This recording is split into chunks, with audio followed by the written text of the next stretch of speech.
how many people, even at this table, have somebody in their family that they love, but that person has completely different opinions on them on major aspects of life? When I was younger, I actually really enjoyed the spirit of debate.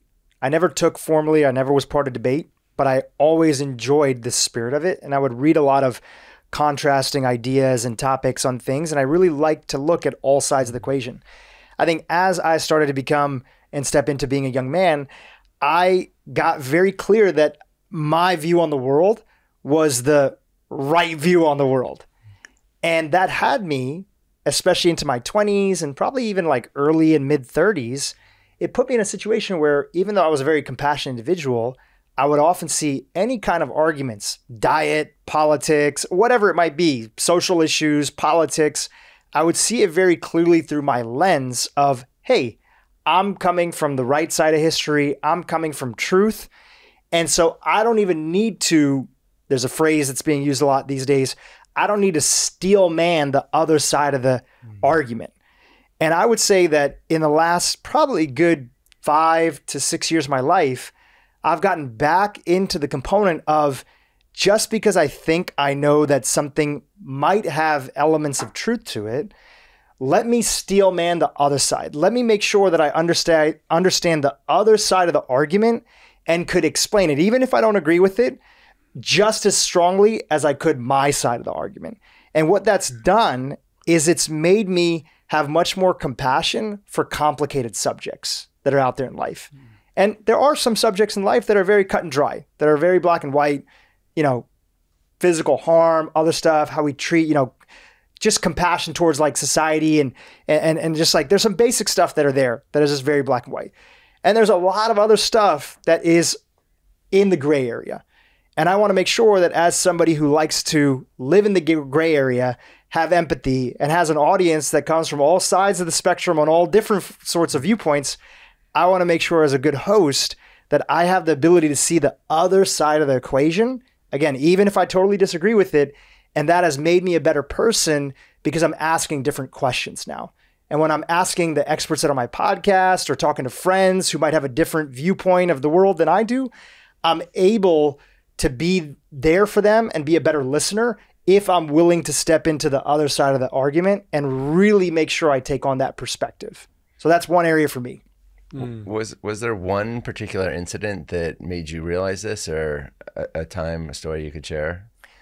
I think the thing is that I realized that I always had that compassion externally to the world. So in the world that I'm in of wellness, people have a lot of different ideas about what is the right type of diet, both for health-wise, supported by lab work, studies, evidence-based literature out there, but also ethically, morally. At one point in time, early on in my life, like in my early 20s, I was like a hardcore plant-based vegan. And I really felt like that was the way to view and approach the world. And then later on, as I got into the world of functional medicine, had some great mentors and people and clinicians that I was business partners with, I started to realize the layers of that didn't make sense to me anymore. And that still might make sense to somebody else. So I think it probably started off with some dietary aspects. But as that world opened up, it just became almost every major area of life where I was willing to hear a different or contrarian or other side of the argument and just step into it a little bit before I spoke. There are, sometimes you'll see these memes on social media, which is, and I think you've shared it one time before, Antonio, you don't always immediately have to have an opinion about something. And I think that the way I approached the world before is that, hey, I look at this subject, right, exactly this way. That means that this next subject that I don't have any real expertise or I haven't even taken the time to like learn about, I'm just going to say my thoughts on it are the same as everybody else who's in my tribe, my camp. So I would do a lot of that by association. Oh, these three guys think that this is the right approach for this topic. I'm going to think the same thing as well too. I took a step back and said, okay, first of all, let me not have to have an opinion about things right away. And second of all, I don't need to have an opinion sometimes ever if I actually feel like I don't know what the fuck I'm talking about when it comes to a topic, right? Then thirdly, if I genuinely care about it, let me make sure I understand both sides of the equation so I can actually argue the other side, quote unquote, even better than maybe somebody from the other side could do it. So that has been something that has made me a much better thinker. It's made me a better business person. It's made me a better friend. And it's actually made me less judgmental on the world, which has improved my day-to-day level of happiness because I'm not projecting my opinion of how things should be on everybody else that has a different way of living than I do. Man, what a brilliant reminder that we don't have to have an opinion on something. I think that can save us so much time, so much energy. I'm just, as you were talking, I was just visualizing holidays and families getting together for dinner, whether it's Thanksgiving, Christmas, or something else. And inevitably, Uncle somebody going to say something that's going to piss somebody off at the table, right? Of course, we start going back and forth. But we can sit there in that situation and not have an opinion, and that argument's not going to happen. It's like we're feeding the fire sometimes. There's also, as you were talking, Dhru, it's a reminder to me that we can still learn from people we disagree with. We've reached this interesting place in time where somebody has an opinion on something that you adamantly disagree with, whether it's politics, whether it's health, you name it, all of a sudden they're a bad person or you want to cancel them, etc.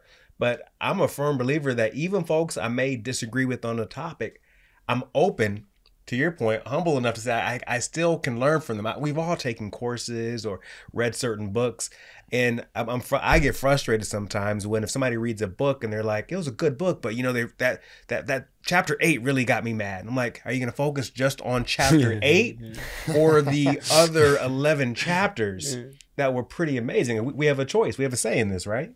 Yeah. It's a good point. How many people are in society, even in people's own, and the thing is that people forget that this is already happening. How many people, even at this table, have somebody in their family that they love, but that person has completely different opinions on them on major aspects of life? We're all doing it on a daily basis. We still treat them with kindness, right? Now, we might have boundaries in it where it's like, hey, listen, I'm not going to get into this subject with you.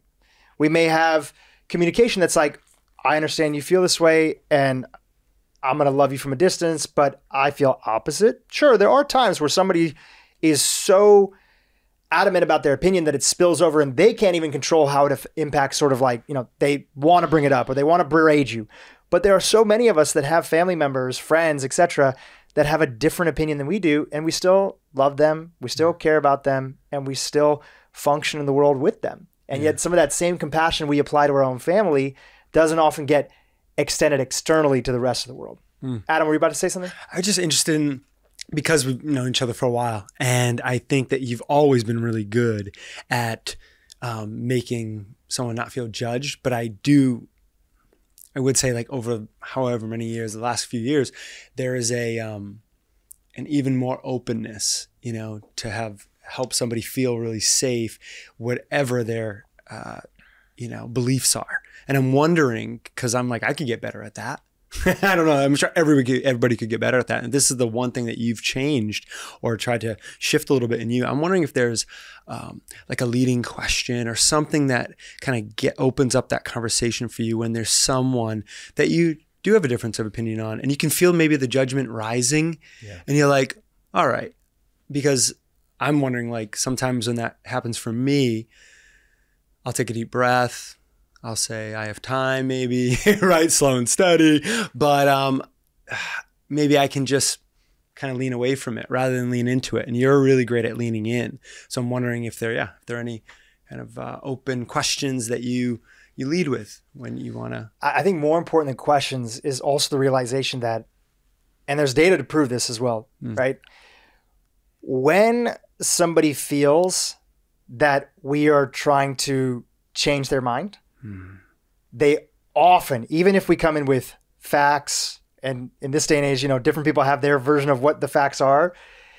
When somebody feels that we're coming in with the intent to have them see our point versus first practicing what is proven, which is practicing the component of mirror neurons, people are more likely to engage in a truthful conversation with us when they feel like we're alike with each other. So when you're genuinely listening and you're hearing them and you're asking questions and other stuff, now people feel like they trust you, right? Yeah.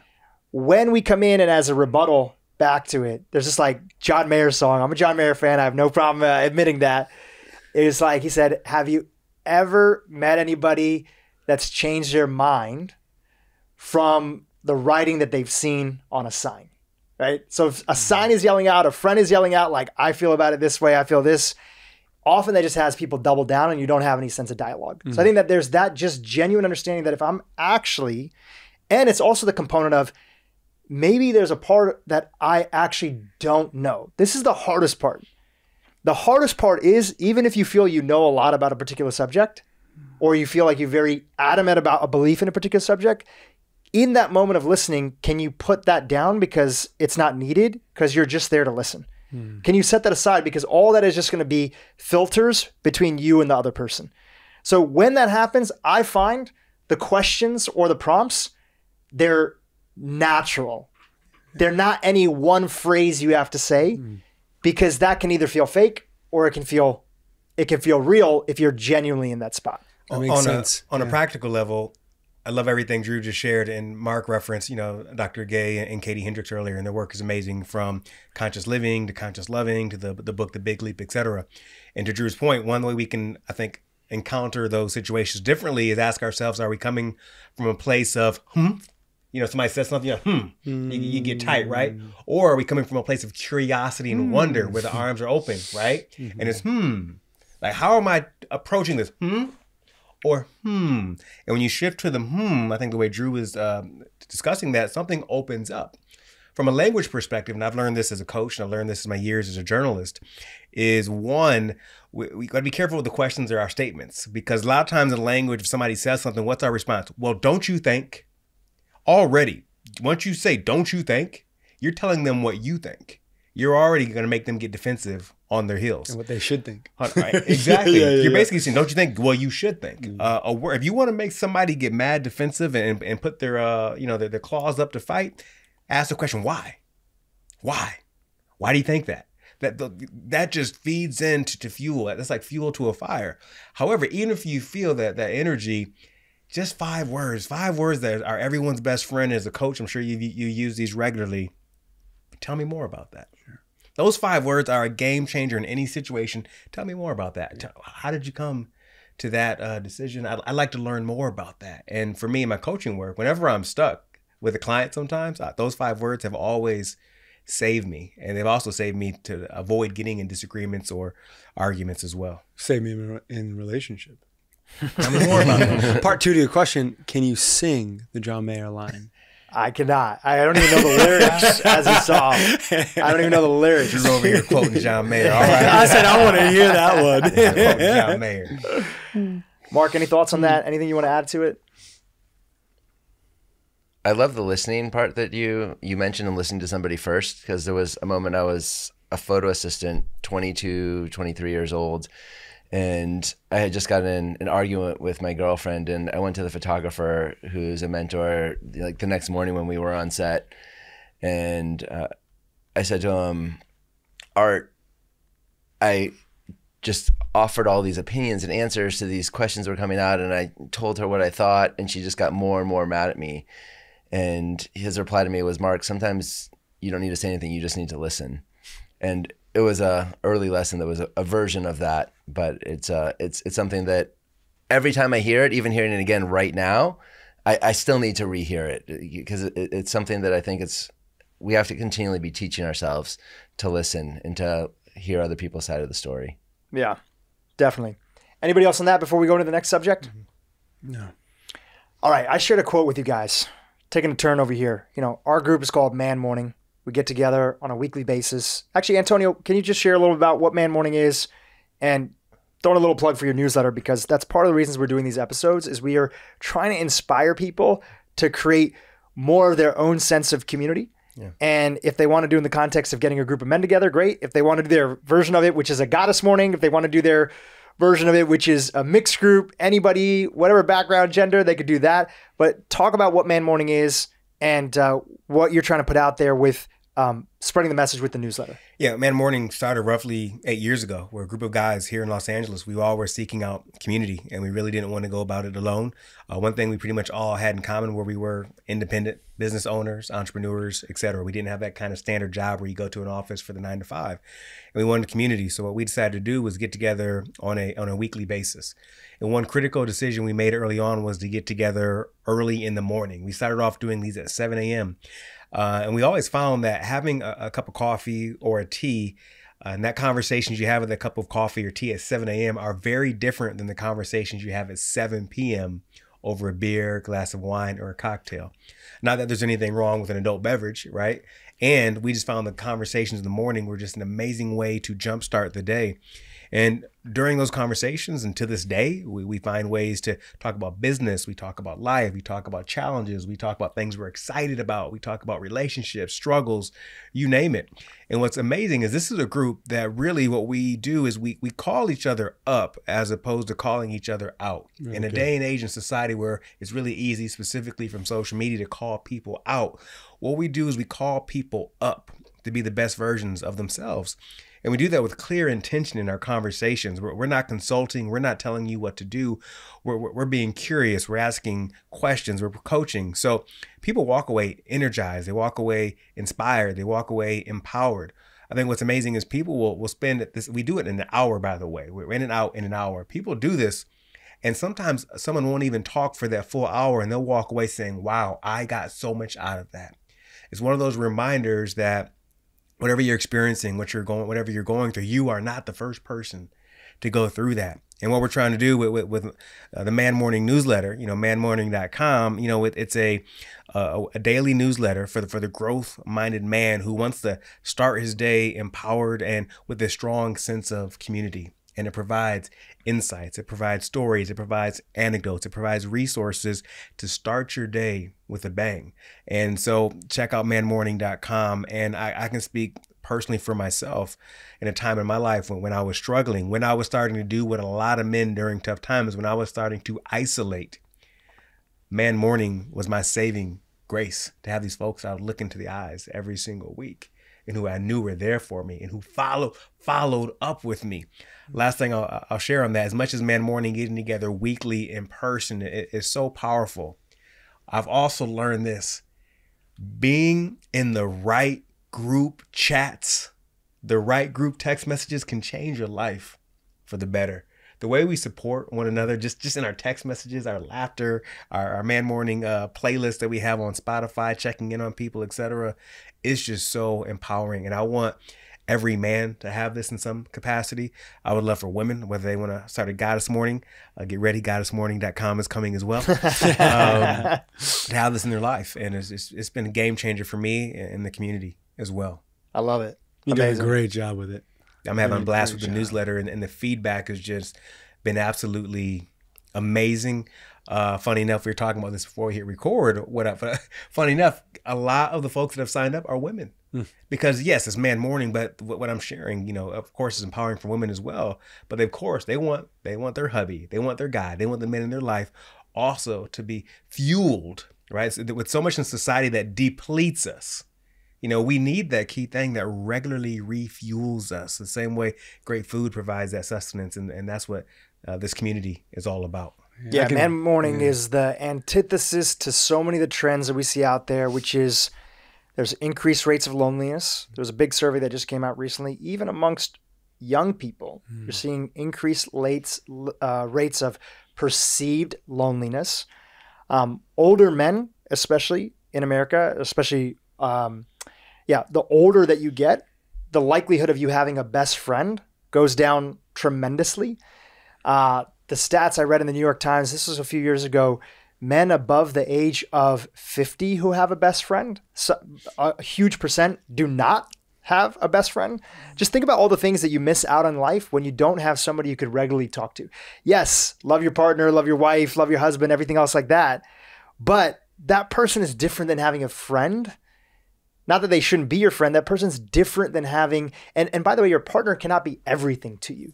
Right? Your wife, your husband, they can't be everything to you. You need multiple people. Human beings are tribal. We had a lot of people in our life that support us with a lot of different things. So Man Morning is really the antithesis to so many of the unfortunate trends that are out there. And it comes at a time where the world needs it now more than ever. This is our next topic we want to get a chance to get into. We're recording this on Friday, December 16th. And just this week, we got some extremely tragic news that was there, which is Twitch, the DJ dancer from the Ellen DeGeneres show, who people have said was the bright and shining light I have a few friends that were lucky enough to have a friendship with him. Never the person complaining. Always the person talking about how thankful he was for his wife and kids. Always the person that was putting out abundant energy. Seems to, we are still getting the reports, nothing is finalized, other stuff, seems to have passed away from direct inflict of a wound that probably came from a gunshot, committed suicide. And I think what hit people really strongly is this idea that sometimes the people that look like they're the strongest and the pillar in their community are actually the ones that need the most help. In fact, I showed you guys a quote. This is from my friend, Dr. Deepika Chopra, a psychologist who shares some great information online. And exactly the quote said, people who need help sometimes look a lot like people who don't need help. I want to get everybody's reaction to that, thoughts on that, and just what it brings up for you in the context of especially what we're trying to put out there in the world with Man Morning. Anybody want to start off? I can go. Yeah. I know even with you guys who are some of my closest friends in the world that very often I will have pain on the inside that I just won't share with you. And it can happen on a weekly basis. Like maybe I woke up wrong. Maybe there's something that I feel like off topic and I just don't want to pull the energy of the group down. So you guys might not even see the difference, but I think that quote really resonates with me because I know that externally I will project the same happy, positive Mark wanting to hear about what's going on with you guys, but I'll have the pain inside. So that quote really rings true personally to me. Yeah, absolutely. Yeah, I mean, as you say that, as a father, as a husband, that breaks my heart. Again, we're still gathering information and learning all the details, but that breaks my heart. Again, some of the strongest people we know, and Adam, I know you work with so many, high profile people you can't say their names of, but these profile, whether actors or whether they're athletes, et cetera, we're in the light. Some of these people are on stages on a regular basis. And, a lot of people have that gift of being able to turn it on, if you will, in front of so many people. But it can be lonely when that camera's not on. It can be lonely when those people aren't in the audience. For a lot of people, I'll speak for myself as well, being on stages sometimes in front of 5,000 people giving keynotes. It's empowering, it's all that, but then you get off the stage and you can feel so alone. Or you can feel so alone still on that stage in front of so many different people. Look, I know those, I can resonate with that because prior to Man Morning starting, I found myself in that kind of funk. And where I was slowly but surely having challenges in my marriage. I was having a tough time connecting with my newborn twins. That manifested by staying away from and not reaching out to community. That manifested by ending the nights with a couple of drinks so I wouldn't feel to turn the brain off. That manifested in a really nasty secret cigarette smoking habit that I have that I talk about in a humorous way in my book, Stop Living on Autopilot. And it wasn't until one day when I was smoking a cigarette in an alley in Santa Monica wearing this bright green gardening glove when a homeless man asked me to borrow a cigarette. And he noticed this bright green gardening glove I was smoking with. He's like, why are you wearing that? And I was like, my wife doesn't know that I smoke. So I wear it so she doesn't smell the stench on my hands. And he looked at me, man. He said, man, you got to figure that out. Homeless dude, man, you got to figure that out. And it was that moment where that it changed something for me. And I was so thankful to remind, I think angels sometimes can show up in the most unique places. And that turned things around for me to share more, to start seeking out support from a therapist and beyond. But the irony is that was behind the scenes in my life. In front of the scenes, you would have assumed that Antonio Neves he's cool. He's traveling, he's making a good income, has the house with the white picket fence, married kids. But, the internet tells, here it is, the internet tells a story, but it can never tell the whole story. And so that's why I think it's so important with our community and with our friends. The surface question of how you doing isn't enough because it's too easy to say two of the most dangerous words ever. I'm fine. Is my least favorite question in the world. How you doing? I'm fine. Because what's new? Or what's new? It masks so much. Or what do you do? Yeah. Tell me what's going on in your life. What's new? What do you the questions that we ask in Man Morning, what are you struggling with right now? What are you excited about? Being able to look face to face with someone, because when you look face to face, man, you can see pain sometimes. When you hear the silence when people can't speak, you hear something that's not being said, etc. So it's a tragic situation. We have to remind ourselves that we're talking about this because this person was in a public light there are so many men, a lot of veterans especially as well, that we don't know their names, that they're having the same struggles, the same challenges. So many men who are suffering in silence. And as for folks who are listening right now, if there's someone in your life, man or woman, that you're thinking about right now, that I wonder how they're really doing, check in on them today. Yeah. Send them a push pause. Send them a text. As a matter of fact, pick up the phone, give them a video call, because check in on your people. Your phone call, that message, that note of encouragement, straight up could save somebody's life. Mm. Mm. Adam, what comes up for you? And have you ever been in a place where you were going through a tough time and you didn't reach out? You know, you have an incredible network, but have you ever gone through a place where you were going through a super tough time, but you didn't know what to do or how to reach out to people? Yeah. I'd say, well, number one, as Antonio mentioned, like professionally, one of the things I love the most is that I get to work with, whether it's actors, NBA guys, pastors, leaders, whatever it is. And I'm oftentimes that one person that they do share those kind of like what you do in the darkness defines you moment. And it's like, they share what keeps them up at 3 a.m. You know, they share that stuff. And that's the stuff that I love the most about kind of what I get to do with people. And because I was often the go-to person for that, and not just Adam Cobb, but Coach Adam Cobb, that has a Superman cape on all day long. When I hurt my knee, you know, a lot of people hurt their knee. But when I hurt my knee in Australia, doing the thing that I felt God was calling me to do. And I felt that I was in the place, like God's country. I felt like I was in, you know, Bronte, Bondi Beach, and feeling like it was the right moment. You know, I was also on this like had a spiritual mentor that was mentoring me in such a deep way that I felt, you know, that like this is it. This is that next kind of launch pad moment. Well, what it did was it did launch me, but it launched me kind of down, and I had to fly home. I remember I had to wait 2 weeks to even fly home because after the injury, because I would get blood clot if I flew, you know, because I'm flying from Australia. And then, you know, this is only 5 years ago. So then as an adult man, I now have to live with my mom and dad. Didn't plan on that happening, you know, relationship, no chance, right? Like I'm living with mom and dad, like what? And now I'm going to be in rehab for about 6 months.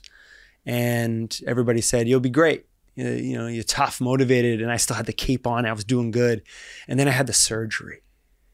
And I just came off this spiritual experience. And I thought, all I need is God. All I need is Jesus. I'm good. Well, let me tell you, I found myself for a month, about 5 weeks. I didn't know what to do. I didn't know how to define myself at that point. My spiritual practice felt like it wasn't working. Meditation that I teach others, didn't want to do that. Movement, couldn't move. Nutrition, I found myself up at 1 a.m. in the morning crushing things like Frosted Flakes, because that was comfort food. Watching the same rerun of SportsCenter like I was 7 years old again, over and over and over and over and over again. And I found myself going down that path. And I needed to ask for help. You were one of the people, Dhru, that I reached out to. And there were about 4 people specifically that connected with me consistently, you know, and just asked, how you doing? I had one friend reach out and just like, hey, checking in on you, thinking about you. That's all I needed. You know, I was in a small ass town, Massachusetts, versus Sydney or New York or LA, one of the bigger cities. And I'm rehabbing, not really sure what's next. And then I had a re-injury and it was really scary. And one, I realized that to be open-minded to different forms of healing.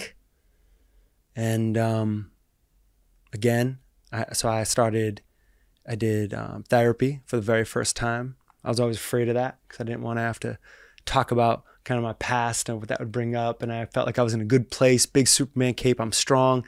So I had to do therapy, and I did it every week for 6 months straight. And that was powerful. It was really powerful. And what was the prompt? What was the prompt that got you to even open up with that? Did a friend suggest it? Did you just think like, you know what? This is bringing up a lot of stuff. I should seek somebody out. What, therapy? Like, yeah. What was the prompt? The prompt was this. The prompt was, I will never do that. The prompt was, I knew this was going to be quite a hard process. So I found this young kid, which was a friend of my cousin, to literally video this process for me. Cause I was like, rather than create, document, right? Like Gary Vee always says, right? So document the process. So I was like, I'm just going to document this journey for me. So Of you finding therapy or doing therapy? No, of my rehab of my knee. Got it. So went ahead and had this guy, and he was 18 years old. And he's in my house as I'm basically crying, trying to bend my knee. And I find out that this kid that how I find, he had his dad pass from a heart attack, jogging down the street, and his mom died a year before to cancer. He had both parents pass. He's only 18 years old. And he had this therapist that lived right down the street, this little therapist from Marion, Massachusetts. That he would go to. That he would go to. And then he was like, well, you might want to check her out. And I'm like, yeah, I'm good. I got God, I'm good, right? Like we're videotaping this on purpose, well, I'm good. I was still in that like keep going mode. And then he's like, I'll send you her TED Talk. Saying, oh, she has a TED Talk. Oh, interesting. So I listened to her TED Talk. I'm like kind of on the Brene Brown vibe. I'm like, okay, interesting. So I go in and I sit down with her and I say, hey, listen, I just really need to heal my knee. And I don't really want to talk about my mom or my biological dad or my stepdad. I don't really need to do all that, right? I just need to focus on my knee. And it was about the 4th session. And I said, hey, I'm sorry to try to dictate terms. I realize I've been coaching these last 3 sessions and everything's on the table. And she was like, well, welcome to your first session. Yeah. And I've been with her once a week for the last 5 years. Incredible. Yeah. The power of having somebody to regularly go to Yeah. and talk about what's going on in your life. Yeah. Obviously, in that sense, it's a trained person. And as a complementary to people's lives, some people have access to that. Insurance is good, etc. Sure. And I think that it's like that works like hand in hand with everything with Man Morning. 100%. Right? Yeah. I think, one of the things I think about with Man Morning is that our world is missing ritual. Back in the day, we had rituals. Mm-hmm. It could be, in the case of, somebody who might be religious or has a particular viewpoint on that. It could be church, like church you go to, Adam, right? Mm-hmm. If it was something that was more community-centric, it could be the ritual of, men going on a hunt together. It could be whatever ritual it was. But it was something that was baked into the schedule of society. Today, we're all doing a lot more, but we're lacking on the rituals. Yeah. One of the rituals that we have in our life is Man Morning. It's on the calendar, and we often say that you let us know if you can't make it because you're assumed that you're going to be there. Yeah. And there's something about that predictability of it being on the calendar. Everybody knows it's happening. Now, sure, life gets busy, things happen. Somebody just has a baby, somebody's busy traveling with work, whatever it might be. There's many reasons why you can't be there, but you always know it's there and it's happening regardless. Yeah. There's some sense of security that provides people to know when, even if you don't recognize that things are tough right now, you can drop in and Man Morning will always be there for you. And my hope is that people get inspired to create more ritual in their own life, not something that they have to every single time plan from scratch, get people together. We've all done that before in group chats. Like that gets tough and it gets tiring. And usually the person who's really good at that, ends up getting burnt out. So how can you create some ritual in your life that creates connection and allows for these different types of questions to come up? And just briefly, I think this is a good reminder that what's unique about a lot of our Man Morning crew is that a lot of us don't have our family here either. So we're not in a community where we have our family, people we grew up with, et cetera. We're all live in LA and we came from somewhere else, right? So you could be right now, maybe you live in a community where your family or your friends you went to college or high school with are there. I think this is a great reminder that sometimes the people who can end up helping you the most actually know you the least. there's something special about spending time with people that don't know you super, super well. Like our Man Morning Crew by now, obviously we're all cool. Some of us know each other, know one another's better than others.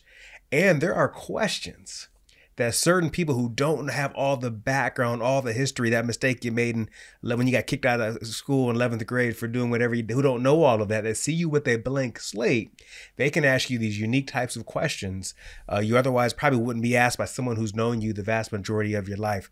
Lastly, if someone is considering to working with a coach or working with a therapist, Adam made a really, really important point that I don't want people to miss is sometimes it takes a few sessions. It takes some time to get some momentum. A lot of people are like, I did 2 sessions, wasn't any good, it wasn't great. Sometimes it's that 4th session or that 5th session when you slowly take off the uniform, you remove the mask, you take off the layer, when magic can actually show up. So if you're just getting started and you're like, I don't know, give it some time. Don't throw in the towel too early. Let me add to that too, Antonio, because you said something so powerful right there, and that's the idea of like multiple sessions and you start to get into the momentum. But I know for myself and for many clients, and I'm sure for you too, it's those moments when you feel like you're good. You know, you've done your therapy, you've done your coaching, and you're like, I'm good.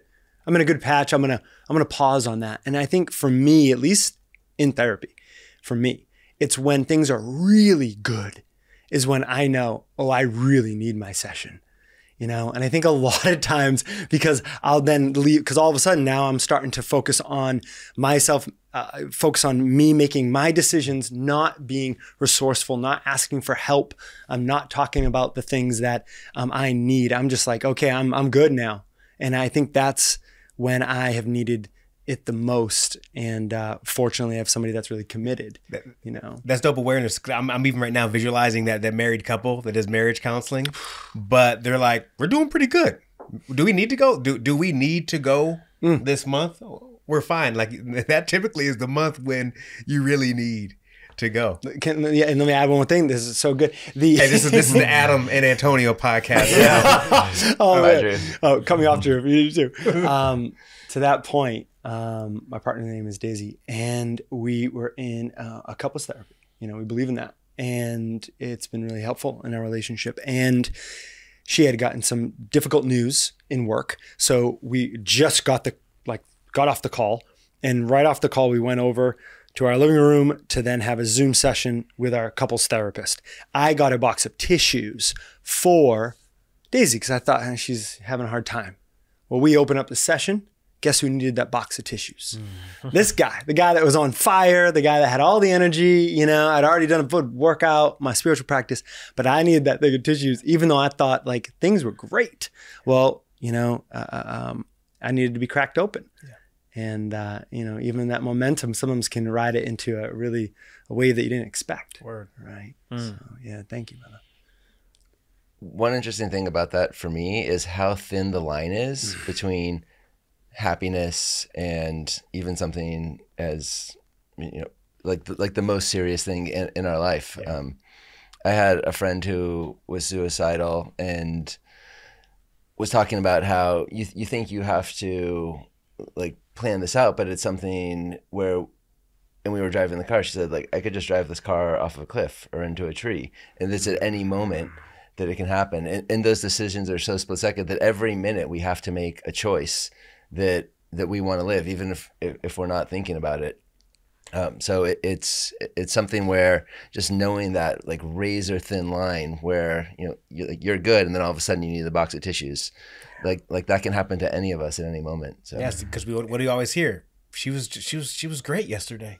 She seemed totally normal yesterday. Yeah. And to your point, that's such a fine line. Yeah, and the flip of that's out there in the world is that sometimes, especially when a high profile person, right? We just talk about Twitch, but talk about Robin Williams, right? Talk about anybody else high profile. Anthony Bourdain. People often see the external success this person has created and said, oh my gosh, what one take is, again, this is just one take out of many takes that are there, but it's a take that I want to comment on. I want to give my hot take to this take. Oh, shoot. Is how dare they? They had everything, everybody's admiration, all that stuff. In some cases, a family, right? And what people don't see is that how quickly there's a few things that people don't see. Number one, you never know the battles and how long they've been going on. True. Right? You never know the battles and how long they've been going on. What is the thing that this person's been struggling with for such a long time that maybe not even their closest person in some cases knew about? The next thing is that often for people that are dealing with deep pain that's there, sometimes they are good at their threshold. And then 2, 3, 4 events happen in life. In the case of Anthony Bourdain, again, a public figure, in his situation, there was a very public controversy that involved his girlfriend or ex-girlfriend at the time. There was a Me Too moment that she was going through, right? And at least some people that were closer to that situation say that these things were connected. And that bringing back the spotlight on Anthony, who had been suffering very openly to a few people with major challenges in his life, potentially some addictions. That's not exactly, I'm not as in the know on that. And so somebody who had the ability to keep everything together had 2 or 3 major situations, and they're in the public eye, but for somebody else, it's all relative. The toughest thing that happened to you is the toughest thing that happened to you. So you go through 1 or 2 of those situations, losing your job, a partner, something happening with your spouse, a situation with infidelity, some major crisis that's there, a health crisis even. And all of a sudden, life can so quickly accelerate. So I think anybody who looks from the outside and sees that things are going so well, how dare that person, or why would they do that? We don't understand how quickly things can de-escalate in that situation for somebody who might have been struggling for years to hold it all together. And we can't forget that people are human. I think one thing that all of us in this table have in common is that in some shape or form in our work, we've all worked with some extremely high profile men and women over the course of our careers. Names that we can't say. I've had the opportunity to coach some amazing executives and founders over the years. As a journalist, I worked with so many Grammy, Oscar Award winners. I can go on and on. And from the outside looking in, we look to your point, Dhru, this man, this woman, they have it made. They have everything you could ask for. They've made it. They've had success. But then when the lights aren't on, when the camera's not rolling, when it's just them and they can turn off what society expects from them, what their shareholders expect from them, what their employees expect from them, what their fans expect from them, what their followers expect from them, you see such a totally different person who can be bruised, who can be raw, who can be hurting, who can be sad, but may not feel like they have an outlet to show that. And not only that, because of how society views a lot of these people, a lot of these folks also think, who am I to complain? That's what they think.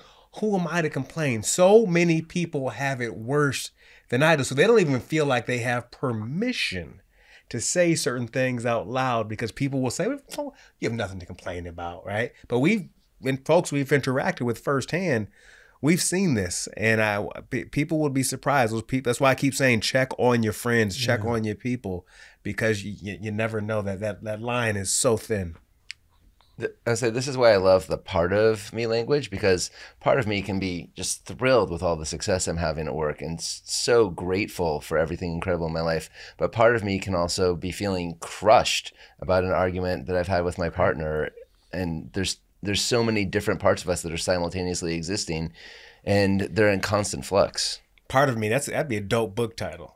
Seriously, this might be a John Mayer line as well, Dhru. Is that what you're thinking about, Dhru? That's what I'm thinking about. It makes me think about how specifically, like with men, and how oftentimes we're just really bad at being like, well, I'm struggling, but, or I'm struggling a little bit. How often do I hear, or sometimes I say, I'm tired a little bit, or I'm struggling a little bit. I'm sad.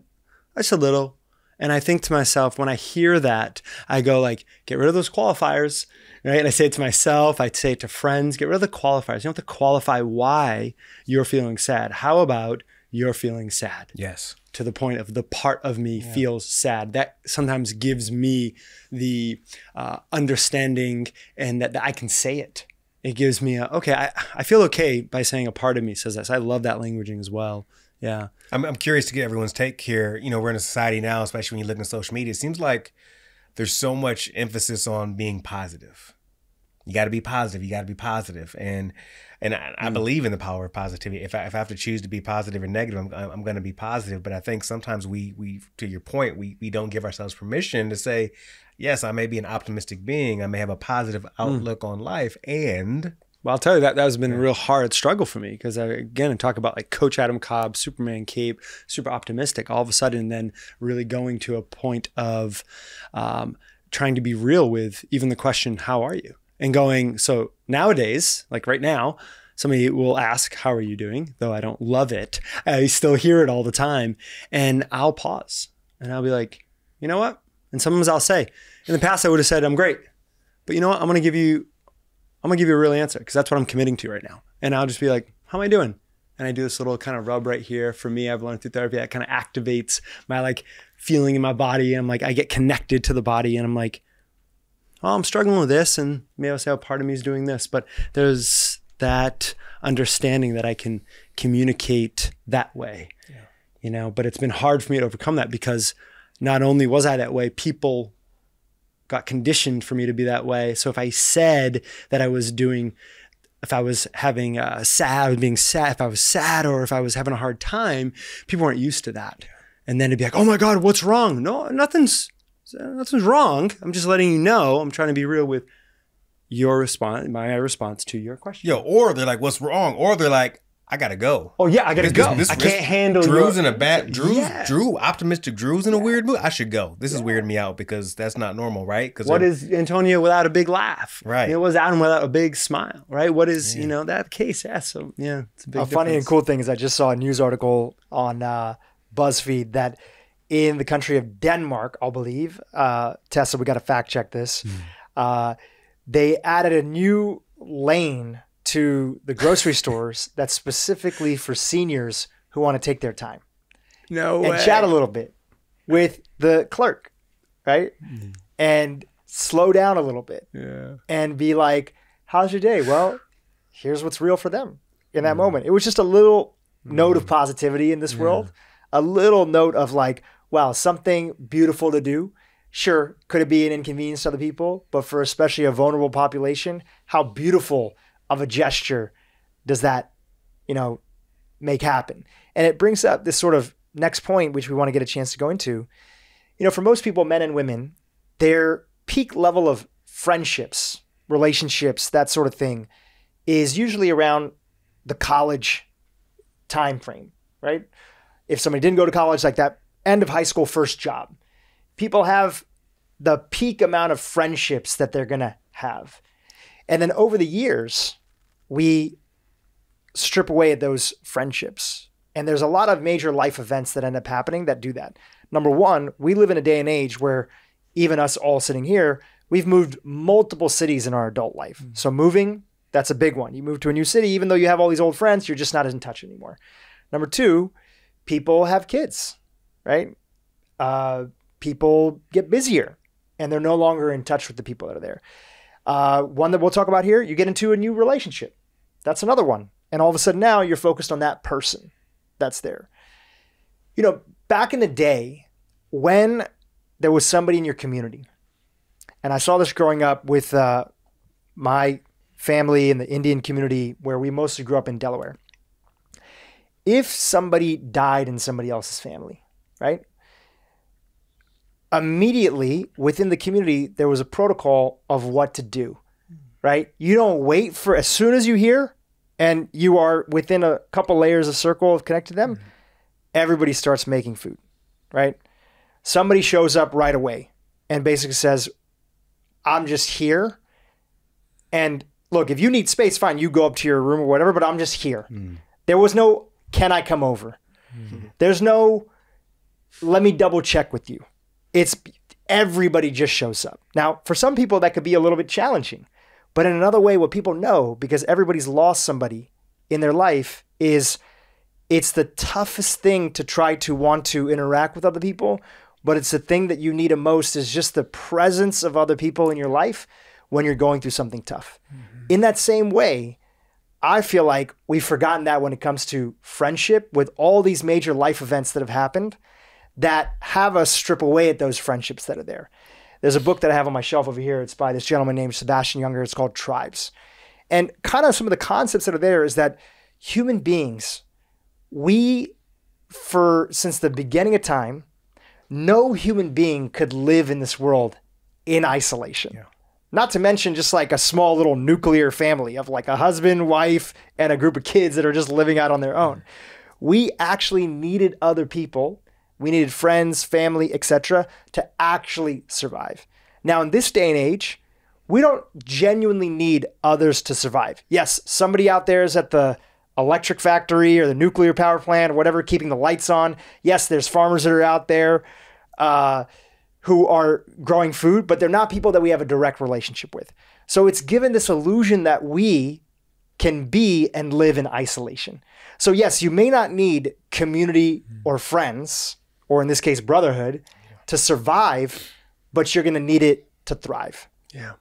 And I wanted to set that up with my little stump speech because it goes perfectly into this thing of, Antonio, you shared a video with us, and it was on one of the key areas. We'll link to it in the show notes, a little TikTok video. You shared it on the Man Morning Instagram, and it was talking about this idea of people dropping friendships when they get into a new relationship. Chat a little bit about it and what it brought up for you. Yeah, this therapist shared this beautiful video. Again, we'll put a link in the show notes about how when people get booed up, they get in that relationship or they get in that marriage. Prior to that marriage or that serious relationship, they had the community. They'd get together for Man Morning, or they'd hang out with their girlfriends and do the periodic dinner or the hangout, etc. And then all of a sudden, you get in that relationship and something happens, and you stop spending time with your people. You start isolating. Maybe you'll even start spending time with your girlfriend's people or your wife's people, etc.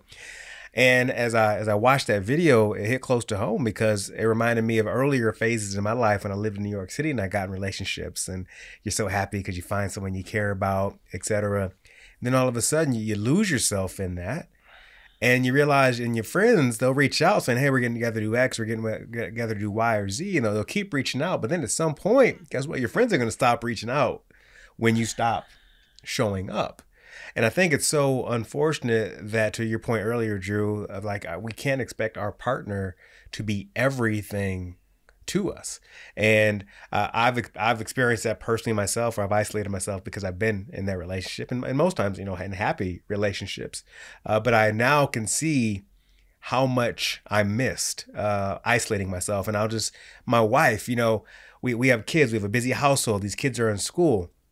I'm so thankful, and I'm sure y'all's boos say the same thing. If it's been a couple of weeks because I've been on the road and I haven't made a Man Morning, or the Man Morning crew are getting together for dinner, and I get in late one night and Man Morning's happening the next morning, I'm like, I don't know if I'm going to go tomorrow. I'm tired and I haven't been helping with taking the kids to school, etc. She's like, nope, hold up. You are going to Man Morning, because when I go spend time with y'all, she knows what it does to me. It charges me up. It makes me a better person, a better spouse, a better father, a better person in the household and beyond. So she's like, no, I feel so thankful that I have a partner. And I haven't always had partners like this, by the way. But I feel so thankful that I have a partner that's encouraging me, like, no, you need to go. I feel you getting wound up and tight right now. Please go. And I think it's just so rare. I've also been in relationships where I've received friction for wanting to hang out with my guys, or go get beverages, or go to the sports game, or a weekend away. Like we take weekends away. We go out of the country together. My wife's like, great, have fun. It's just, it's rare, I'll say, from my experience with all my buddies growing up. So I'm curious of everyone else's perspective, whether it's your relationships, if you've isolated in the past, or if you're encouraged to do a Man Morning or time with your other friends. Yeah, well, I'd say, along with saying, performance coach, speaker, I am a girl dad. And that process with my partner, Daisy, has been during a pandemic, moving from New York to LA in a pandemic, and then having a 1-year-old. It's been a very isolating experience. And I have, never mind the people that do not have friends or live in smaller towns, I have a lot of friends in LA.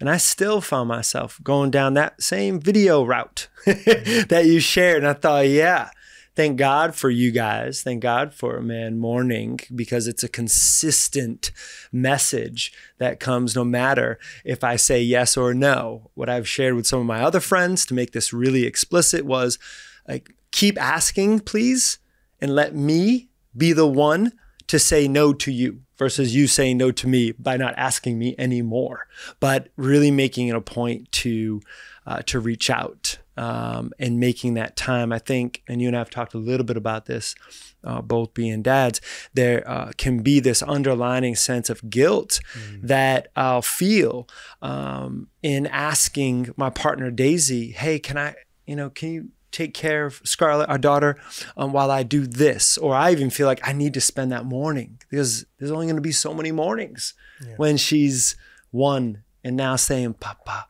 Papa, Papa, which is like a heartbeat, right? And like, I'm hearing this and I don't want to not be there, but yet I know I need to not be there sometimes.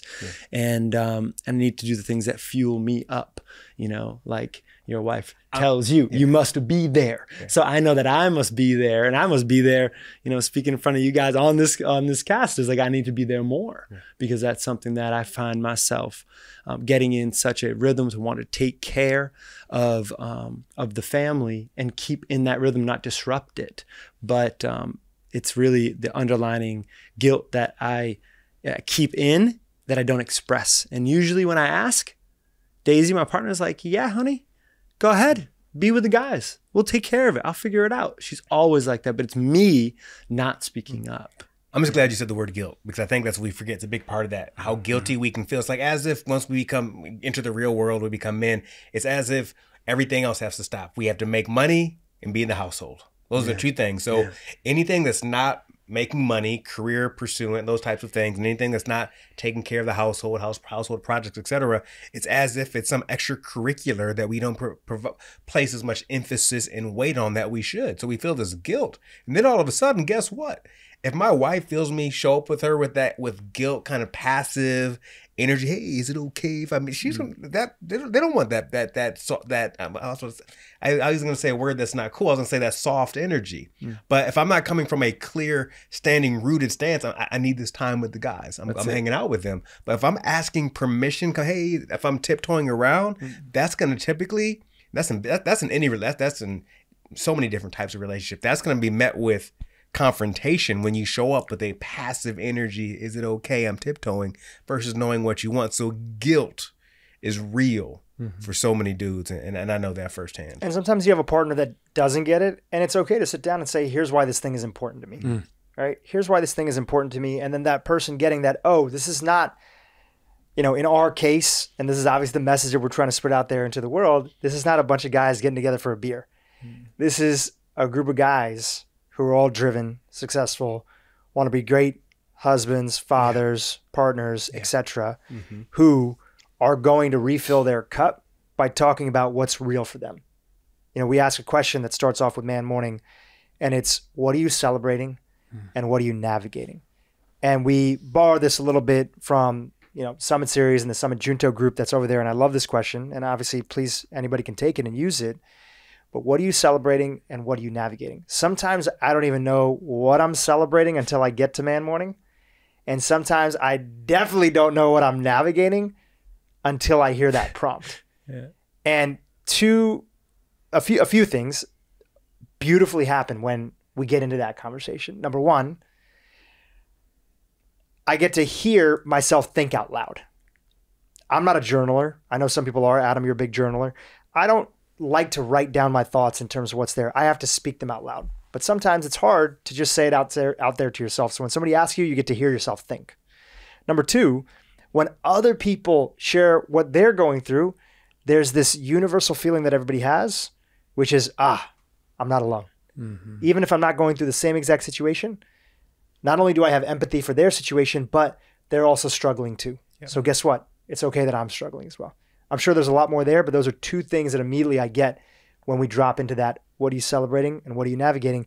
When a partner, when a wife, when a spouse hears that and how important that is and how that makes you show up in the relationship better, how can you not want that for that person? Mark, were you going to say something earlier? Yeah, there were two thoughts that came up as you guys were talking about this, and the first was just being clear on what it provides for me. So I know what Man Morning provides, and you guys just touched on a lot of it, so I won't go back into it.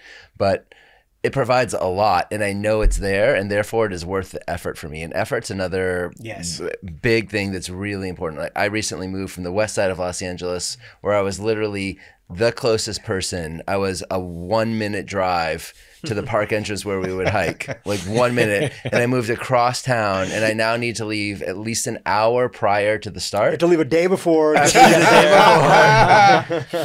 it's a lot of effort. And flashing back to earlier in my life, there was a point where I was shooting at the fashion shows up in Milan, and I had this great Italian friend who lived a 5-hour train ride away from Milan. And one of the seasons I was there, he hopped on a train, rode for 5 hours. We hung out for dinner. We're together for about 3 hours, and then he took a train 5 hours back home.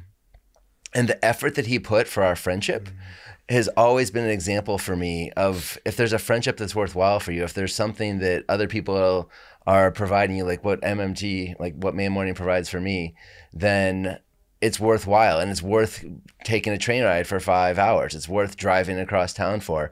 And as we are getting more isolated, as we're getting older, we need to continue to make the effort for the things that we know are important in our lives. The effort piece is so huge. I'm so glad you brought that up, because I think I forget about that, and that we have to have that willingness in the midst of fatigue, in the midst of busy schedules, in the midst of traveling, etc. Being willing. I think I lived in New York for a long time, and one of my biggest regrets, New York, going to New York to London is the same as going from New York to Los Angeles, basically, right? Right. And there are many times I could have did like little weekend getaways to London for different events, soccer matches, and my brain was like, I'm gonna go all that way for 2 days. And I didn't do it. My brain was like, I'm not putting that effort forward. Now my brain's like, why wouldn't you go if you only went for a day? It's worth it to your, what an amazing friend, because you're worth it, right? You're worth it as a friend, just to get on a train for 5 hours to meet you, to hang out for those 3 hours. You're worth it. But also, we're worth it to put that effort into it, getting up an hour earlier. There's so many great examples. So I'm so glad you mentioned the effort piece. Well, one thing that Man Morning's known for is just powerful questions that create dialogue. Yeah. So on that note, I have a question that I'd love to toss out to you guys that'll set up the next part of this chat here. One of the things is, and I'd love for, anybody wants to talk about this first part first. As men, I don't think we talk enough about joy and optimizing our lives for joy.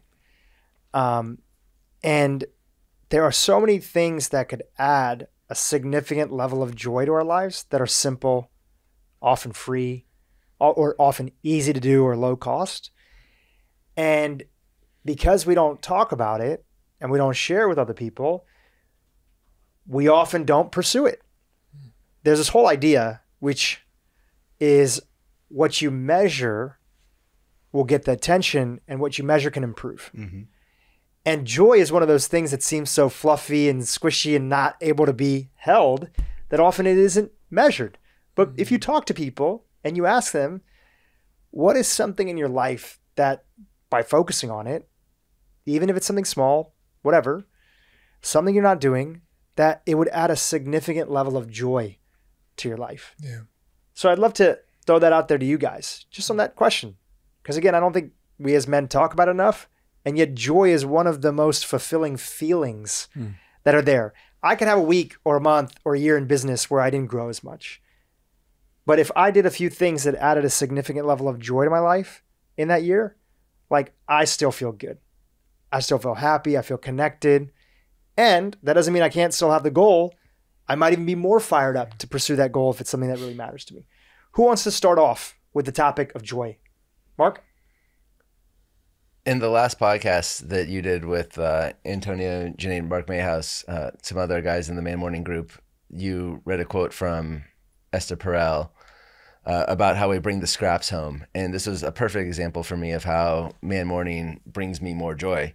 And that quote, for everybody, I'm paraphrasing here, but we'll link it up in the show notes, was Sometimes we put our best out there into the world only to come home and give scraps to our partner. I listened to that. It immediately resonated with me. And I said, I need to make time with my partner, with my wife, opt out, not opt in. And I need to prioritize that because it brings me so much joy when we can have quality time together and when it's not at the end of the day, when I'm fatigued and tired. And put into practice for the first time this week. And we had one of the most incredible dates that we've had in years last night. And it made me so happy, like literally woke up and I found myself looking into her eyes and her looking into my eyes in a way that I haven't felt in a long time. And it was because of something I learned listening to you guys talk. Wasn't even at that particular like meeting of Man Morning, but just overheard it, was shared with me. And this new practice of making my relationship the first priority, putting those things on the calendar first is something that I know will bring me incredible joy because the relationship is just, I can feel the benefits already. I love it. And so what does that look like for you? I know last night was a date night. It's not like you guys don't do date nights, but what does that look like for you now when you're talking about being opt out versus opt in? Is it a reoccurring event on your schedule or is it a set time that you guys want to do? And also too, transparently, if you guys are still figuring it out, that's fine to say that, you're still figuring it out. We are still figuring it out, but there are going to be 3 days where we're going to set a time, even if it's a half hour or an hour, where we're going to have an activity that we know we both want to do, whether it's to go out to a restaurant, go to a museum, whatever it is exciting about us, but we're going to put the times on the calendar and then work will be crafted around those times as opposed to saying, oh, where can we fit in this time together? We're actually going to make our time together the priority and then build the rest of our lives around that. That's beautiful. And there's something powerful about just knowing that something's on the calendar. How much frustration in relationships is just people feeling like, it's not that a lot of couples don't do date nights. It's not like they don't make time or take walks, but it's a little bit sort of random, right? When things are good, you're excited about it. When things are bad, you're not doing it. And when things are busy, you're often not doing it. So even though it sounds so simple, how many people are doing it on a regular basis and having it on the calendar for everybody to look forward to? Sometimes the joy in planning a vacation is the anticipation to the vacation itself. Yes. So the anticipation of the date night is like part of the joy that comes from, scheduling it in the first place for both sides.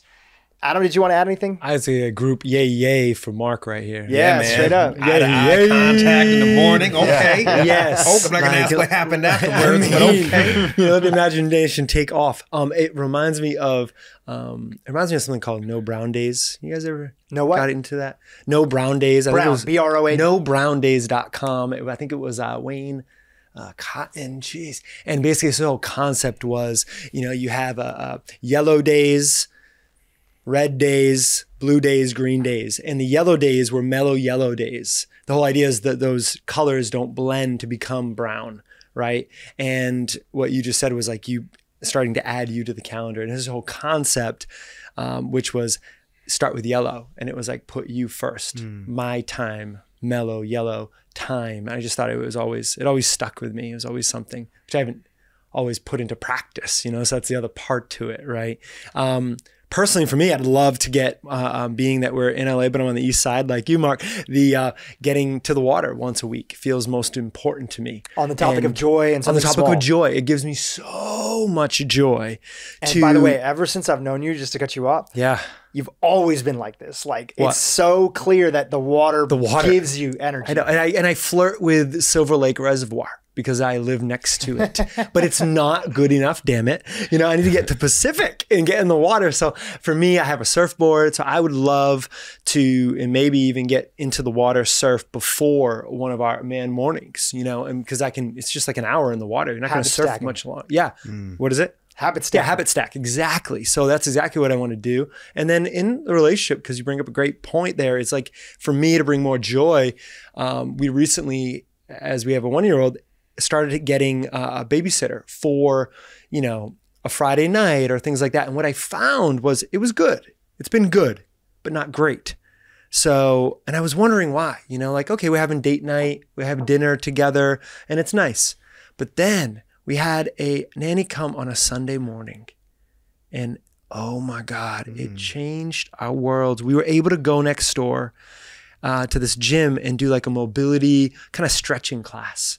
And in that moment, because Daisy and I fell in love like moving together, like during walks and in nature and working out together and sweating and in like, and just kind of the movement of life. We both love movement. That's our love language, the 6th love language, movement. And we both love it. So then in that moment, I remember her even reaching, like in this moment, we're about 20 minutes into class on this Sunday morning. And she kind of like, I just had this intuitive hit, like pick up her water bottle and give it to her. And literally as I handed her the water bottle, her hand was right there reaching for it. And it was just like, pitch and catch. And I just felt so connected to her in that moment. And as we were walking, holding hands, noon at that point, I'm like, honey, we've just been missing this movement part of our lives. This is how we felt in love. So sometimes I would imagine people listening, it's like that the way in which you fell in love, like oftentimes we get away from that thing. So how did you fall in love? And like, can you somewhat, simulate that? And I forgot about that. And that's why the dinners were good, but not great. But that movement in the morning together was great. Dude, that is a major hack. Like there's other people that will totally resonate. And also too, I'm sure being a parent, and it's like, there's so many things that pile up at the end of the day. And not that a date night isn't great, but it's like, what about a date morning? It felt exhausting. Right? Yeah. What about a date morning? And then maybe even grabbing some food after, whatever. Food, Whatever. a coffee. It was so wonderful. Yeah. It's like, I often enjoy the morning way more than I enjoy like the evening that's there. Yeah, I love that, morning. Man. That's a man night. Yeah. Yo, I just think that's a brilliant reframe. One about the date morning. I mean, I think that's a thing right there. Yeah. We need to buy that URL before we're starting another newsletter. Date morning. Every week, a new date morning idea. Before you publish this, I'm going to buy that URL. But also, you said something about, it was a word, man. You said something to the tune of, the way we fell in love, we stopped doing it or whatever. Like that. That's just what a great We forgot the way in which we fell in love. That's we all do, man. Yeah. And that could be with the person, with something that we actually do now, how we earn a living, what we love, we forgot. Yeah. So great point. That's dope, man. Thank you. Yeah. As you guys are talking about joy, and I love that both of you mentioned your partners. I'm not going to in this example. She's amazing. But what a great reminder about the movement, because guess what? Same thing with us. We are so much more connected when we move, when we work out together. So, and we find excuses because of the kids. But now, what a great reminder. I'm going to make that happen. 2 things that bring me so much joy that I haven't done in a long time in the past couple of years, haven't helped it at all. Something I absolutely love that brings me joy is I love going to movies by myself. So do I. LA is such a blessing to have such amazing movie theaters where you can see such amazing art house films, these unique films you can't see anywhere else. And nothing brings me more joy than a lot of things bring me more joy, but something that brings me joy is like going to that 11 a.m. or 1 p.m. showing of a new indie film or something like that, getting popcorn, getting my thing of Raisinets. Raisinets and popcorn. Yeah, just all of it. And just sitting by myself and just getting engrossed in that film. Yeah. Like, I love it. What do you sit in the theater? I'm all about I like to be close to aisles for immediate exit if need be. Okay. I got some trauma I got to get over. Okay. I want to be able to leave when I need to leave. But that just brings me joy, and I haven't done. Right now, I can't tell you last month. See the excitement, movie. right? Yeah. I can't wait to go see a movie. It's not this. Great movies are on Netflix, Apple Plus. It's not the same watching that experience. I have a great TV, but it's not the same. So that's one. Second, as you're talking, Drew, about joy. I've been an athlete my whole life, 3 sports a year, middle school and high school, collegiate athlete. And one thing I absolutely love is I've loved competition. And since I've got out of college, and in New York, I was in men's basketball leagues, et cetera, but I no longer get that regular competition. There's something of that activates, and Adam, I'm sure you can speak more on this, but there's something that activates in me when I have to earn it. Like if you're playing a group soccer or basketball, when another man's like push you out the way to box you out, and something activates that in me, this carnal kind of thing that I love, that competition, but also it carries over into the rest of my life. And I'm just thinking back, we had a Mad Morning trip a few years back. We were in Austin for a weekend, and one morning, I don't know who scheduled it, but I'm so glad they did. We had a basketball game. Our buddy Nirav. We had a basketball game, and it wasn't. We were having fun. We weren't going crazy, but we were having fun, and that brought me so much joy playing basketball that morning. So those are two things for me that I'm excited to get back into my life. How about you, Drew? I love it. This podcast and making the intention, and first of all, shout out to all you guys and the rest of the crew who's been making time for this. This isn't necessarily the thing that my audience would say on any survey they would want episodes on, right? And especially for an audience of, could be about anywhere from 50 to 100,000 people per episode that typically listen to my main audiences on health episodes. That audience is primarily women through a combination of different reasons that, it ended up being that way. And so an entire podcast of me just talking with not just, but from the outside, just talking about men and what the importance of getting together and why we started this. Not that women can't get the benefit from it. There's a lot of women that listen that reached out last time was like, oh my gosh, I love this new format. Sure, the episode numbers were way down because on the front end, it doesn't seem like something that I'd be talking about or what is it? But hey, you know what?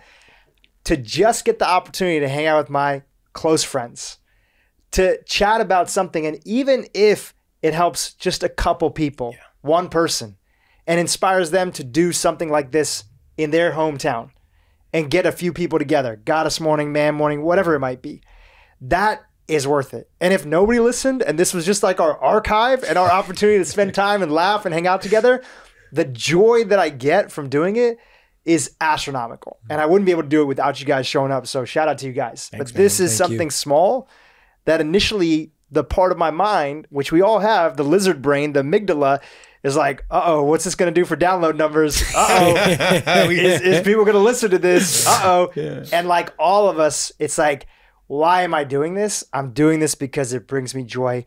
Bonus if it helps other people. I think it will. The first couple episodes did. And so that's why I'm happy that I'm doing it. Dope, man. Yeah. All right, gentlemen, we've been chatting for a little bit. I want to end off with this question, which I think it's good for people to hear us chatting about. We mentioned it before, but a little bit of what level you feel comfortable to share, right? It's a podcast to be out there in the world, so don't be putting your partner on blast. Yeah. What is something in your life you're celebrating, and what's something that you're navigating, right? What's something you're celebrating? What's something that you're navigating that you feel comfortable to share about here? And I think it's good for people to hear because the same things that we get, number one, they get to ask themselves that same question and they might be able to give somebody else the answer in their life, right? So if you're listening here today, maybe you ask somebody, ask your sister, ask your brother, ask your kid, ask your husband, wife, whatever it might be. Ask your coworker if you feel comfortable with them. What's something you're celebrating? What's something you're navigating? And then also in our sharing, people realize that the same stuff that we're all going through, and I think of you guys as being, some of my most successful friends, we're all going through the same things, right? And by the way, if you don't have anything that seems like, don't feel like you have to share anything that you aren't present to right now, right? So even if it's basic stuff, something simple, it's just the prompt of the question to connect us. Who wants to start off? I'll go, and it's funny because, I'll share what I'm navigating is something I actually shared in our man morning yesterday morning. I'm navigating. My father has dementia. He's in a long-term care facility. He can no longer walk. He can no longer talk. He can no longer feed himself. No longer go to the bathroom on his own. No conversations, none of that kind of fun stuff. And what I'm navigating is I noticed, and I shared this with the crew yesterday, is that I used to get back pretty much every quarter to see my dad at least once and sit next to him in the long-term care facility and just be there with him and talk with him, etc. What I'm navigating now is that this is the first year. Of course, the past few years have been a little unique, and for some time periods, I couldn't actually go see him. But this is the first year that I've only been back to see him once, and that was early in the first quarter of this year. And I've been navigating, frankly, some guilt that I feel around that, navigating why haven't I gone back to see him this year as I did in the past. He's 85 years old. So I've been navigating that. And again, guilt, getting curious about it, a lot of different emotions. And we had a great conversation about that yesterday. So that's what I've been navigating, him being, him being in Kentucky and me being in California. It's a direct flight away. I can go get a ticket and go tomorrow if I wanted to, stay for a day, come back the next day. Haven't done it. That's what I'm navigating.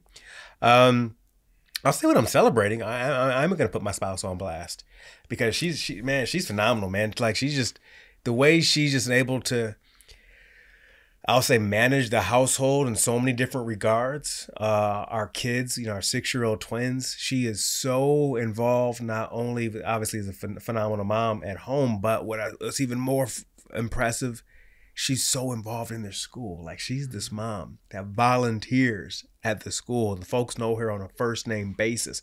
I mean, she's volunteering.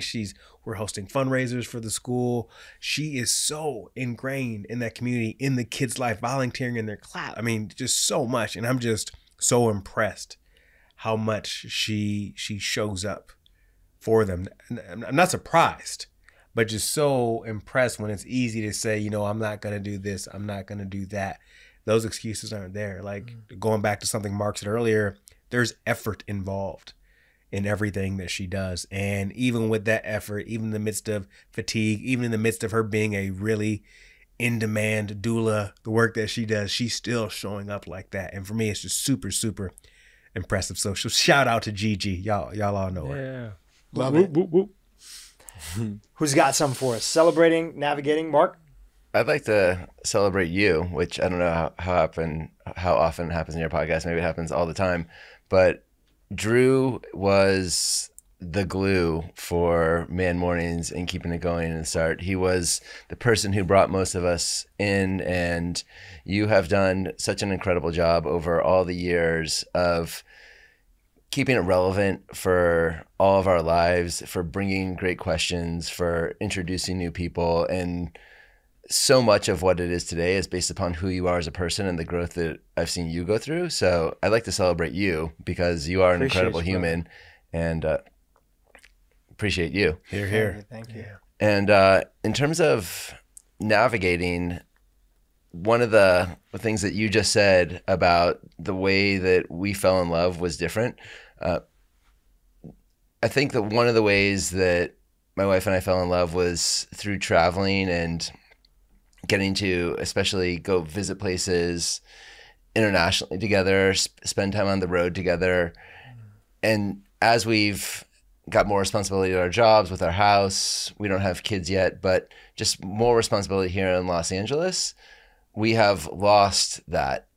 And I think that it's something that had been in my head, and you brought a lot of clarity to it for me, that it is something that we need to navigate, which is to be able to go back to some of these early parts of our relationship and this idea of traveling together. And I don't have an answer for how it's going to work yet, but I'm excited to go on the journey. It's dope. Beautiful. Like there's a lot more eye contact coming up in the future. Yeah, man. I'd say one, I think of celebrating my partner Daisy and I, we're getting our sexy back. There's a year out of giving birth, and we're both, I think oftentimes I hear from people the challenges of connection. It's not just intimacy, but intimacy, right? Intimacy, but also just connection in general. And what I've found through my coaching practice as well is that, oftentimes people need to, like, whether it's work out, train, eat right, do all those self-care practices so that they feel good about themselves and they feel then available for touch, connection, intimacy, right? You're not doing it for the other person. You're actually doing it for you. So you then exude your sexy again. So one, we're getting our sexy back. Amen. And two, right, 'cause it takes two in that way. And I was like, I'm not getting a dad bod. I'm not doing it, Leave it up to me. I'll leave it up to you. So I created a workout called the Dad God. We'll talk about that later. Teaser, Dad God. And two, I had this celebrating just a creative exploration of the artist self that lives inside of me that really was awakened when I hurt my knee. And I had a few different artists, actors that approached me, and they pushed me, literally walked me into a very high level. You had to audition for this class, and I just really took to it. And I've been practicing kind of in private, but now being here in LA, there was an audition that just happened, which was going to be a huge audition. And a client of mine said, "You need to do this." And I thought, no way. But we ended up, she prepped me for it. And I went ahead and did the audition. I didn't get the role, but I found out that it was a huge director, and who got the role was this actor that I've watched all of his movies. I thought, that's cool. I can lose it to him. But it's really, I think having a daughter, I feel so alive to every moment, and I watch what she looks at, and I'm like touching the ground more, and my senses are more alive. And what this exploring my artist self, it's also, it's touching that same aliveness. And it's been really good for me in all areas of my life. So I don't know where it's going, but I'm walking it, right? I'm walking the path. I'm not hiding from it. I'm exploring it through different ways. I'm having conversations, which I wasn't having because I was afraid of having that conversation with maybe the client, because they wouldn't maybe respect me as a coach then, right? So I'm pushing through that. I'm really celebrating that. And I've had people, one like Mark, to really support that effort, and other people asking for help and, and resourcefulness. And I've been really, and you guys have helped me with that, MMT helps, right? So it's interesting how, as I'm just sharing this part, I'm realizing right here in this moment that like having MMT, having the group, the consistency, and having a safe place to go to just share openly. And then that goes, okay, I can share that also within myself openly, and I can take more risks. So I'm not afraid to fail, because you guys won't look at me, in a bad way. You'll welcome that failure, and you'll say, "Oh, great job. Nice bravery, nice courage, Adam." And I'm like, yeah, I want to show up in that way. So that's, I can feel it, coming up in that celebration mode. And what I'm navigating, is something real. The same thing that I didn't want to go to therapy for, and I've shared it with a few people, but I had my father, my biological father, call me. Not sure how he got my phone number, but he called me a month ago, and he left a voice message. And it was on a day that I was so grounded. I did all my practices. I felt on top of the world, right?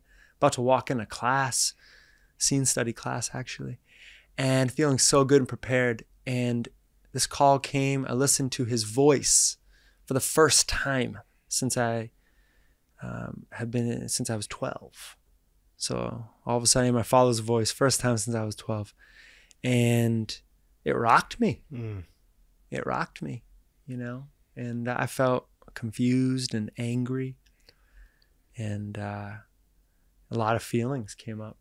So I needed some space, need to process it. Thank God I have a journaling practice, because I journaled the shit out of this, and talked to a therapist, talked to a few friends, because it's not just a therapist that we can go to. And I'm really navigating it, what to do next. And I'm trying my hardest to not run from the feelings. My therapist said I can just open the jar, take a look at it for a little bit, and then close it if I want. I don't have to spend all day in it, but I also don't have to close it. Yeah. So that's what I'm navigating right now. And it's been really hard. It's been really hard. Yeah. Thank you, man. Yeah, Appreciate you opening up about that. Yeah. Well, I'll share here before we wrap up and get some final thoughts from the guys. So one thing that I'm navigating is doing this podcast brings me a lot of joy, and I have an incredible team. Shout out to Patrick, Tessa, Melanie, everybody who helps me, keep it all together. And also my day job is I'm the CEO partner for a group of companies with my business partner, Dr. Mark Hyman. we've had a great year. We want to continue to build. We want to continue to expand. We want to continue to do these components. And on a realistic level, like the time that I spend, especially now that I'm doing more podcast episodes, eats into my day-to-day work that's there. And what I'm navigating is that it's really just being tighter with my schedule and also letting go of the guilt. Talk about the guilt component. Mm-hmm. I'm super thankful. Shout out to my business partner, Dr. Hyman. He's actually like, look, the podcast gives you so much joy. Like, do it. Like, he's not even bringing it up. He's like, you always handle your stuff. You always take care of stuff. We have a great team that makes it all possible. But if that's what it takes for you to show up and be happy, you got to do that. Right. So, but still the navigation part is the guilt. Should I be, I just used an entire day. And then podcasting is also very cerebral. You're asking a lot of conversation. You're asking a lot. You're listening a lot to people. So usually I can't just immediately drop into a bunch of phone calls. I need some sort of palate cleanse. I need to work out, need to do cryotherapy, do something, right? To get back into the body, give my mind a little bit of a break, eat, and then jump back into stuff. So I'm navigating that, but both are important to me. And so it's just literally that. It's navigating those waters and recognizing that the number one thing to stop me is myself if there's guilt, especially on a week that might be a little bit of a tougher week where I might have a lot of podcast episodes where we're getting ahead for the holidays. But just take it one day at a time. If you need to scale back, but just constantly be present to that guilt that's out there. So that's number one. On the celebration side, this weekend, I've talked about it on the podcast before, but this weekend is my older sister and my younger sister. They're 8 years apart, but both of their birthday is tomorrow. Oh, wow. And I'm celebrating my sisters because my sisters were truly my original best friends. And I talked about this in the first podcast that we did with the Man Morning group. And my sisters, I'm celebrating the fact that they have upended their life, that they thought that they're going to be on the East Coast and, just outside of like Philadelphia and sort of the hustle and the bustle. And they were willing individually and to convince their families and my older sister with kids to say, you know what? Our brother's saying we should give California a shot. So it's happened at different phases. And it's taken 10 years with the completion of my parents moving out here to San Diego. But I want to give a major shout out and celebration to my sisters who talk about joy. I am so connected to my family and we both are so supportive of each other and we don't get in each other's way, which is probably one of the main reasons that I can also work with my sisters too. And it just brings me so much appreciation. And I have to remember, because even though they're a 2-hour drive and sometimes like I'll wake up tomorrow morning, I got to get up early to beat the traffic to head down there and convince my wife that, this is why we got to leave this early. Because I know she doesn't like sitting in traffic either. But just to remember that, like, I used to have to hop on a flight and it'd be an entire day. Mm-hmm. And even still, maybe that's best case scenario once a month. Now I'm in a place and position where I can see my family on a pretty regular basis. Even some weeks, if I don't have a really busy Wednesday or Tuesday or Thursday, I might just drive down for the day and then come back and just get a little bit of time with them. My life is so much better because I can get that time with my family. And a big part of it has been my sisters. And of course, shout out to their husbands as well, Neil and Anthony, for taking the leap and moving out here to California. And tomorrow we get to celebrate them because it's their birthday. That's dope, man. So that's what I'm celebrating. Gentlemen, this has been fantastic. I don't know about you guys, but I feel like we really got into the zone here. Yeah, man. Feel good. Fun. Feel good. Yeah. That was a really great conversation. Let's go around the table. If you heard a voice that you want to keep in touch with, you saw somebody on YouTube, you want to check out, see more about their work, let's give a shout out to what people are up to and how people can find you. Mark, let's start on your end. My website is leibwitzpictures.com. Instagram is Mark Leibwitz Pictures. Love it. Awesome. Antonio? Yeah, I just invite everyone to check out manmorning.com for some daily inspiration, empowerment, community focus information. So just check out manmorning.com. Also, you can learn more about me and my work and my books on social at The Antonio Neves. The Antonio Neves. Beautiful. Adam? Great. Yeah. Websites, Coach Adam Cobb, and Instagram's Coach Adam Cobb. You can message me there and let's look forward to any questions and, keep the conversation going. Beautiful. And in the case of Adam and also Antonio, are you guys working with new people? If anybody is curious about, both of you being coaches and stuff, just putting it out there. Yeah. You guys working with people? I think if it's the right fit, for me, it's always, when somebody wants the work and needs the work. Yeah. And they're really committed. Yeah, I would second the same thing that Adam says. Fit's critically important. But yes, as we gear for 2023, for folks that are excited to make some new things happen in their lives, get unstuck, find some focus, 100%. Yeah. Well, 'tis a season to be grateful. I'm grateful for you guys. Have an amazing Christmas for those that celebrate. Have a beautiful New Year's. And gentlemen, thank you guys so much for coming on the podcast. Thanks, Drew. Thank you. Hey, YouTube, if you enjoyed what you just saw, keep watching for more great content on how to improve your brain and your life. When you take these seed oils and you heat them, when they get incorporated into my cell membrane, they'll make my cell membranes less effective.